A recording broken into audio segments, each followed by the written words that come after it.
নজর রাখবো পরবর্তী সংবাদে।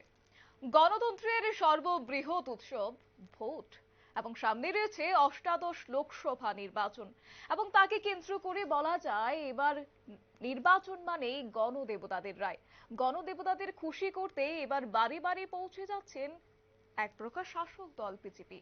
বাড়ি বাড়ি প্রচার করছেন, ভোট আহ্বান করছেন এবং এই ক্ষেত্রে পশ্চিম আসনে যিনি প্রার্থী রয়েছেন বিজেপি প্রার্থী বিপ্লব কুমার দেব, তাকে বিপুল ভোটে জয়ী করার লক্ষ্যে আজ বাড়ি বাড়ি প্রচারে বেরিয়েছেন এবং বিপ্লব কুমার দেবের হয়ে বনমালীপুর এলাকায় বাড়ি বাড়ি প্রচার করলেন বিজেপির রাজ্য সভাপতি রাজীব ভট্টাচার্য এবং তিনি গিয়েছেন, পাশাপাশি ছিলেন অন্যান্য কর্মী সমর্থকেরা। দলীয় কর্মী সমর্থকদের সঙ্গে নিয়ে আজ বাড়ি বাড়ি প্রচার সারলেন বনমালীপুরে এবং এক্ষেত্রে রাজীব ভট্টাচার্য কি বললেন আজকে শুনবো।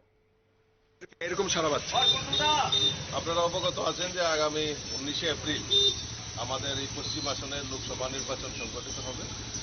তো এই লোকসভা নির্বাচনের প্রার্থীর সমর্থনে আমরা ডোর টু ডোর বাড়ি বাড়ি প্রচারে আমরা বেরিয়েছি বনমালীপুরে। তো মানুষের মধ্যে যে উচ্ছ্বাস, মানুষের মধ্যে যে আশা এবং মাননীয় যিনি প্রার্থী হয়েছেন আমাদের প্রাক্তন মুখ্যমন্ত্রী বিপ্লব কুমার দেব, ওনার পরিচিতি আগে থেকেই রয়েছে।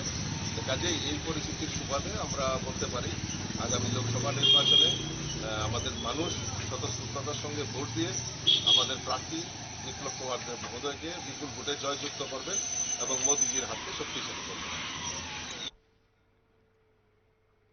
আপনারা শুনলেন রাজীব ভট্টাচার্যের বক্তব্য এবং তিনি স্পষ্টতই তুলে ধরলেন, যেখানে তিনি বললেন যে মানুষ বিপ্লব দেবকে চায় এবং তাকে কেন্দ্র করে আগামী দিনে ভোটেও তাকে বিপুল ভোটে জয়ী করবে বলেও তিনি এক প্রকার আশাবাদী। আজকে এই জনসভা বলা যায় বাড়ি বাড়ি প্রচারে বেরিয়ে তিনি এই আশা ব্যক্ত করলেন।